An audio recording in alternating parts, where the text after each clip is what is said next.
Class 11th का some basic concept of chemistry में एक टॉपिक स्टार्ट कर रहे हैं एम्पिरिकल फार्मूला। ये एम्पिरिकल फार्मूला ऐसा है, मान लो आप इसका क्वेश्चन आपको एनुअल एग्ज़ाम तक दिखेगा। ये बहुत इंपॉर्टेंट है। एक्चुअली में क्या होता है, इस टॉपिक का नाम है एम्पिरिकल फार्मूला, लेकिन हम इसमें से कैलकुलेट करते हैं मॉलिकुलर फार्मूला किसी भी ऑर्गेनिक कंपाउंड का। अब इसमें तरीका क्या है, और ये क्वेश्चन को देखिए, मैंने पूरा क्वेश्चन और उसका पूरा आंसर लिख के रखा है। इसलिए लिख के रखा है क्योंकि अगर मैं इसे सॉल्व करने बैठता ना अभी आपके सामने, तो आधे घंटे में सिर्फ एक क्वेश्चन होता है। तो बहुत ध्यान से देखते जाओ। मैं जैसे जैसे बता रहा हूँ वैसे वैसे करोगे आप। ये आपके फर्स्ट टर्म में आएगा, हाफ ईयरली में आएगा और एनुअल एग्ज़ाम में आएगा। ये हर बार आएगा। इस टॉपिक से ये क्वेश्चन हर स्कूल में उठाया जाता है। तो ध्यान से देखते जाओ। जो फर्स्ट क्वेश्चन है, यहाँ देखो क्या दिया है। मॉलिकुलर मास एक ऑर्गेनिक कंपाउंड का दिया हुआ है हमें 78। मॉलिकुलर मास कितना दिया हुआ है? 78। और it contains 92.4% carbon and 7.6% oxygen, है ना, 7.6% hydrogen, sorry. Calculate its molecular formula. मतलब क्या है, एक एक कंपाउंड है अननोन कंपाउंड, जिसका हमें मॉलिकुलर मास दे दिया, कितना दे दिया, सॉरी, ऑर्गेनिक कंपाउंड का मॉलिकुलर मास दे दिया 78।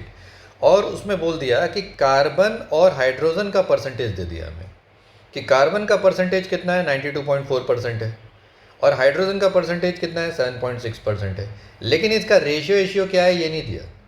और बोलता है उसका मॉलिकुलर फार्मूला आप कैलकुलेट करो। आप क्या करोगे, इसमें 4-5 ये कॉलम बनाओगे, जो ये ऊपर दिख रहे हैं ना, ये कॉलम, एलिमेंट, परसेंटेज, फिर एटॉमिक मास, फिर मोल्स, फिर मोल रेशियो और फिर सिंपलेस्ट होल नंबर रेशियो। ये आपको याद करने पड़ेंगे। ये कॉलम को आपको याद करना पड़ेगा कि मेरे को कॉलम ऐसे बनाना है यार। सबसे पहले एलिमेंट का नाम लिखोगे। एलिमेंट कितने थे हमारे पास? 2 थे, कार्बन था और हाइड्रोजन था। तो हम लोग ने ये दोनों एलिमेंट को लिख दिया, है ना। एक सेकंड में इसका कलर चेंज कर दे रहा हूँ। कार्बन था ये वाला और ये था हाइड्रोजन। तो हमने इन दोनों एलिमेंट का नाम लिख दिया।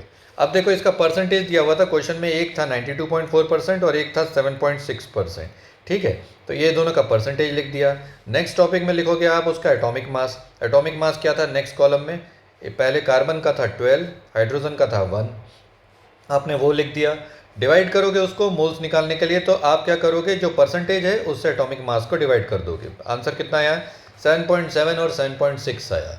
अब देखो इसमें क्या है, आपको डिवीजन ना बहुत सोच समझ के करना है, लास्ट डिजिट तक करना है। अगर आपने ये डिजिट नहीं निकाली राइट, अगर मान लो जैसे ये 7.6 जो दिख रहा है ना, इसकी जगह मैंने लिख देता 7.8, तो ये क्वेश्चन का बहुत सारा आंसर चेंज हो जाता है ना। तो इसमें ये याद रखना है, डिवीजन एकदम परफेक्ट करना है। डिवीजन करते वक्त आप बिल्कुल भी पीछे नहीं हटोगे, एक एक डेसिमल तक निकालोगे। मैंने तो सिर्फ एक डेसिमल निकाला है, कई क्वेश्चंस में आपको 2 डेसिमल तक जाना पड़ेगा। ठीक है, 7.7 आ रहा है, 7.6 आ रहा है, क्यों निकालना पड़ेगा ये मैं अभी आपको आगे बता रहा हूँ। अब हम क्या करेंगे, इन दोनों में से छोटा नंबर ढूंढेंगे कि छोटा नंबर कौन सा है। छोटा नंबर है 7.6, तो 7.6 जो है, देखो 7.7 और 7.6 में छोटा नंबर कौन सा था? 7.6 था ना। 7.6 से अब इन दोनों नंबरों को डिवाइड करोगे आप। ये याद रखना, हमें किससे डिवाइड करना है, जो भी इन दोनों, यहाँ तो देखो इस क्वेश्चन में सिर्फ 2 ही कॉलम बने, कई क्वेश्चंस में 3 से 4 कॉलम बनेंगे। तो आपको उसमें सबसे छोटा मोल्स ढूंढना है और उससे पूरे की पूरे नंबर ऑफ मोल्स को हम लोग डिवाइड करेंगे। तो इसने डिवाइड किया, देखो नेक्स्ट लाइन में 7.7 को 7.6 से डिवाइड किया और 7.6 को फिर से 7.6 से डिवाइड किया। पहली बार आंसर कितना आया? 1.01। अब आप बोलोगे यार इतना प्रिसाइज आंसर निकालने की क्या ज़रूरत है, वो भी आपको आगे समझ में आएगा कि इतना प्रिसाइज निकालने की ज़रूरत क्या है। 1.01 यहाँ आया, यहाँ पर 1 आया। अब आप देखो मैं 1.01 को 1 ही लिख सकता हूँ। ये जो लास्ट कॉलम है ना, ये वाला, ये सबसे इंपॉर्टेंट कॉलम है। इसमें आपको डिसाइड करना है कि मुझे लिखना क्या है। 1.01 को देखो होल नंबर रेशियो में मैं 1 ही लिख सकता हूँ, सबसे नियरेस्ट नंबर क्या है? 1 ही है, तो मैं इसको 1 लिख दूंगा और इस वाले नंबर को भी 1 लिख दूंगा। तो मेरा जो ये 1-1 का कार्बन और हाइड्रोजन का 1-1 का रेशियो आया, इसका मतलब क्या है, ये देखो, ये जो CH करके जो दिया है 1:1, ये है आपका एम्पिरिकल फार्मूला। एम्पिरिकल फार्मूले का मतलब ये होता है, ये जो C और H स्केलेटन बोलेंगे इसको, कार्बन और हाइड्रोजन का रेशियो कितना आया था? 1:1। ये हो गई आपकी स्केलेटन और इसी को बोलेंगे एम्पिरिकल फार्मूला। अब ये तो हो गया एम्पिरिकल फार्मूला। अब आप एम्पिरिकल मास निकालो। इन दोनों का रेशियो जो दिया है 1:12 कर लो, इसका एटॉमिक मास से मल्टीप्लाई कर दो और हाइड्रोजन का 1:1 कर दो, क्योंकि उसका एटॉमिक मास 1 होता है। तो टोटल कितना आया? 13। मॉलिकुलर मास क्वेश्चन में कितना दिया हुआ है? 78। आप डिवाइड करोगे 78 को 13 से तो निकलेगा n, ये याद रखना है ना। 78 को 13 से डिवाइड करोगे तो n की वैल्यू कितनी निकली 6। तो ये है वो 6 जो 6 निकला। याद करो क्या क्या कर रहे हैं, मैं आपको फिर से स्टेप बताऊंगा। तो molecular formula of the compound क्या हो जाएगा, 6 इंटू CH करोगे, 6CH मत लिख देना, इसको ऐसे लिखोगे C6H6, ये 6 नीचे जाएगा। ठीक है, हर बार आपको कंपाउंड को ऐसे लिखना है। तो ये कंपाउंड था बेंजीन, जिसका मॉलिक्यूलर मास दिया था हमें 78 स्टार्टिंग में, और एम्पिरिकल फार्मूला दे रहा था। तो देखो हम लोग को क्या दे रहा है, मैं फिर से क्वेश्चन समझा देता हूँ। मॉलिक्यूलर मास दिया था 78, परसेंटेज दिया था कार्बन और हाइड्रोजन का, और बोला था मॉलिक्यूलर फार्मूला निकालो। आप ये 4-5 कॉलम बनाओगे ऊपर, इनको एकदम ऐसे ही बनाओगे, कार्बन और हाइड्रोजन लिख दोगे, उनका परसेंटेज लिख दोगे, एटॉमिक मास लिखोगे उसके बाजू में, डिवाइड करोगे एटॉमिक मास से, एक रेशियो आएगा, रेशियो में जो सबसे छोटा नंबर होगा उसी से उन दोनों नंबरों को फिर से डिवाइड कर दोगे, फिर से डिवाइड किए तो फिर से एक रेशियो आएगा। अब इस रेशियो को आप देखोगे कि होल नंबर में नियरेस्ट होल नंबर कौन सा है। 1.01 का 1 ही था, तो मैंने 1:1 लिख दिया। जब 1:1 लिखा तो कार्बन और हाइड्रोजन के बीच में जो रेशियो आ रहा है वो 1:1, और ये हो गया इसका एम्पिरिकल फार्मूला। इसको बोलते हैं एम्पिरिकल फार्मूला। एम्पिरिकल मास निकालोगे, फिर n की वैल्यू निकालोगे 78/13 करके, जैसे उसने वैल्यू निकाला है, वैल्यू मिल गई 6 से मल्टीप्लाई करोगे तो हमारे कंपाउंड का बन गया formula, that is molecular formula C6H6। समझ में आई बात। दूसरे क्वेश्चन में चलते हैं। देखो यहाँ पर एक ऑर्गेनिक कंपाउंड है जिसमें कार्बन का परसेंटेज है 57.8%, हाइड्रोजन है 3.6%, 2 का दिया है। और देखो ये सबसे इंपॉर्टेंट लाइन है, रेस्ट इज ऑक्सीजन। तो रेस्ट इज ऑक्सीजन को कैसे निकालोगे, आप करोगे 100 टोटल मान लोगे परसेंटेज में, माइनस करोगे, इन दोनों को ऐड करके माइनस कर दोगे, यानी 57.8 प्लस 3.6 को ऐड करके इसमें से घटाओगे। तो देखो हमारा परसेंटेज कितना निकल रहा है, ये देखो 100 में से 57.8 प्लस 3.6 को घटा के 38.6 निकल रहा है, रेस्ट इज ऑक्सीजन। ऐसा करके निकालोगे। तो तीसरे कंपाउंड को दिया नहीं है, रेस्ट बोल देगा वो, तो हम उसको ऐसे निकालेंगे। और फिर देखो क्या बोल रहा है, मॉलिक्यूलर मास कंपाउंड का कितना है 166 U है, और हमें निकालना है मॉलिक्यूलर फार्मूला। फिर से वही 4-5 ऊपर की कॉलम बना दोगे, परसेंटेज ये लिख दिया मैंने, एटॉमिक मास दिया था 12 1 16 वो लिखा, डिवाइड करो 12 से, पहला वाला आंसर आया 4.82 है ना, दूसरा वाला आंसर आया 3.6, और तीसरा वाला आंसर आया तुम्हारा 2.41। अब इन तीनों में ढूंढो सबसे छोटा कौन सा नंबर है। देखो सबसे छोटा है 2.41, तो 2.41 से हम डिवाइड करेंगे तो पहला वाला आंसर आया, देखो 4.82 को 2.41 से किया है, एकदम ये एग्जैक्ट जा रहा है, 2 जा रहा है। दूसरा वाला नंबर देखो कितना आ रहा है 1.49 आ रहा है, और तीसरा नंबर देखो कितना आ रहा है 1 आ रहा है। अब देखो सबसे इंपॉर्टेंट बात होती है इसके बाद, ये 1.49 के बाद, ये टॉपिक इतना आसान नहीं जितना दिख रहा है। हमको इसको सिंपलेस्ट होल नंबर रेशियो में कन्वर्ट करना है। आपको सोचना है 1.49 का नियरेस्ट होल नंबर क्या है। तो नियरेस्ट होल नंबर क्या है, अगर मैं इसको 2 से मल्टीप्लाई कर दूं 1.49 को, या 1.49 को 5 मान लूँ, 1.5 मान लो, और उसको 2 से मल्टीप्लाई करूँ तो क्या आएगा मेरा, 3 आएगा। 3 होता है नियरेस्ट होल नंबर रेशियो। 1.5 का नियरेस्ट होल नंबर रेशियो क्या है, 3। तो मैं इन तीनों कंपाउंड को 2 से मल्टीप्लाई करूँगा तो मेरे नए नंबर आएंगे जो यहाँ पर आए हुए हैं 4 3 2। ठीक है, ये थोड़ा सा यहाँ कम्बरसम हो गया, इसको मिटा दे रहा हूँ, मैं फिर से बता रहा हूँ आपको।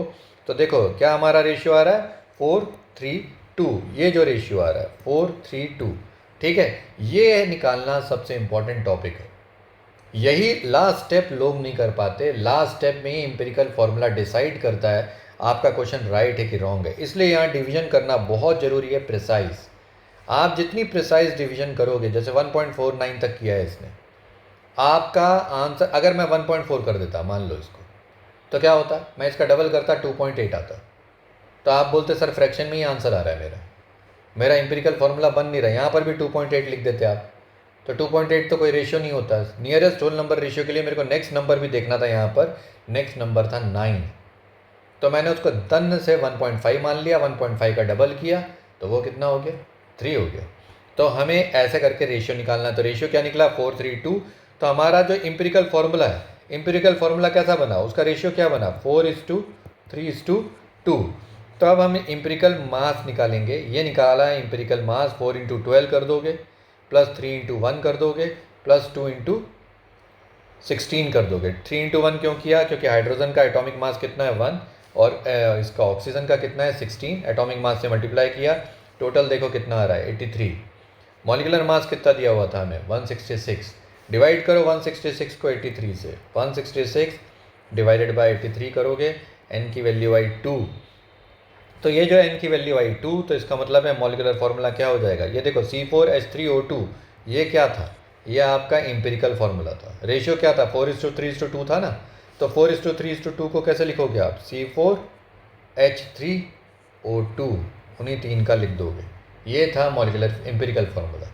ये याद रखना, ये क्या था? Empirical formula. जब आप इसको 2 से मल्टीप्लाई कर रहे हो तो ये जो नया बनेगा ये क्या रहेगा? ये रहेगा मॉलिकुलर फार्मूला। ये मॉलिकुलर फार्मूला रहेगा, याद रखना। समझ में आया? ये वाला क्वेश्चन इंपॉर्टेंट था। इस तरह से हमें क्वेश्चन करना है एम्पिरिकल फार्मूले मास के। नेक्स्ट क्वेश्चन देखो, कंपाउंड कंटेन्स 4.06% हाइड्रोजन है, 24.27% कार्बन है और 71.65% क्लोरीन है।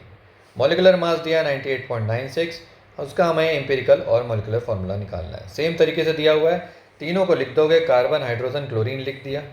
परसेंटेज जो दिया हुआ है 24.27 पहले वाले का, हाइड्रोजन का 4.06, आगे पीछे दिया है देखो उसने परसेंटेज, और 71.65 क्लोरीन का। उनका एटॉमिक मास लिखोगे 12 1 35.5, क्लोरीन का याद रखना एटॉमिक मास 35.5 होता है। हाँ, कार्बन से जब डिवाइड किए तो देखो हमारे आंसर को 2 डेसिमल तक लाओगे। यहाँ से हमारा समझ लो एक्चुअल क्वेश्चन शुरू होता है, एक्चुअल आंसर शुरू होता है। ये देखो ये आ रहा है 2.27, दूसरा आ रहा है 4.06 और तीसरा आ रहा है 2.02। अब इन तीनों में आप ढूंढोगे सबसे छोटा नंबर कौन सा है। सबसे छोटा नंबर कौन सा था? 2.02 था। तो 2.02 से तीनों को डिवाइड करोगे तो देखो 2.27 को उससे ये यहाँ पर रॉन्ग लिखा है, यहाँ पर लिखोगे आप 2.27। 2.27 डिवाइडेड बाई 2.02, एक्चुअली में 1.045 ऐसा कुछ आ रहा होगा ये, तो उसको अप्रॉक्स में 1 ही ले लेंगे हम। तो नेक्स्ट नंबर पे क्या ले लेंगे? 1 ही ले लेंगे। उसका नियरेस्ट होल नंबर क्या आ रहा है? 1 आ रहा है। ये दूसरे वाले को देखो 4.06 को 2.02 से डिवाइड किए तो आंसर कितना आया? 2 आ रहा है। एक्चुअली में 2 नहीं है, 2.0102 है समथिंग, तो उसको हम लोगों ने नियरेस्ट होल नंबर 2 ही ले लिया और 2.02 को 2.02 से डिवाइड किए तो 1 ही आया। तो कुल मिला के देखो पहले वाले में देखो आंसर क्या आ रहा था? 1.405 1.08 ऐसा कुछ आ रहा होगा। तो आप इसको क्या करोगे? आपका दिमाग चलाना है आपको कि यार इसका नियरेस्ट होल नंबर क्या है। मैं 1.05 तो लिख के छोड़ नहीं सकता, मेरे को तो इसको नियरेस्ट होल नंबर में कन्वर्ट करना है। तो नियरेस्ट कौन सा नंबर था? 1 था। ये 2.0203 हो रहा था, मैंने उसको 2 बना दिया, और तीसरा वाला तो 1 था ही।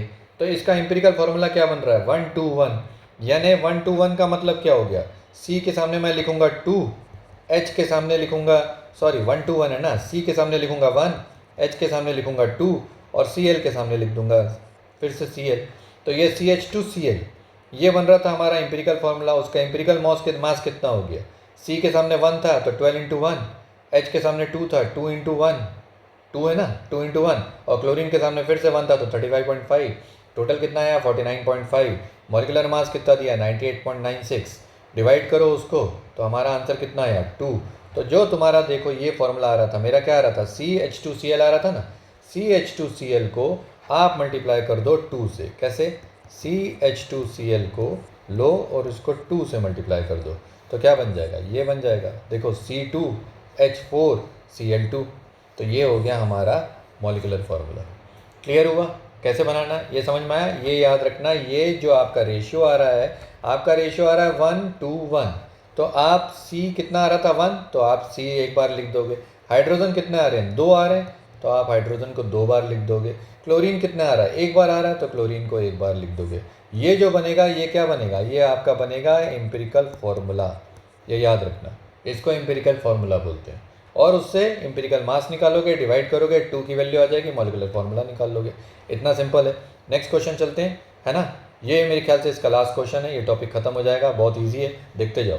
आयरन है 69.9% दिया हुआ है हमें आयरन, और 30.1% ऑक्सीजन बाय मास। तो परसेंटेज को यहाँ पर मैंने बाद में लिख दिया, आप इसको पहले लिखोगे।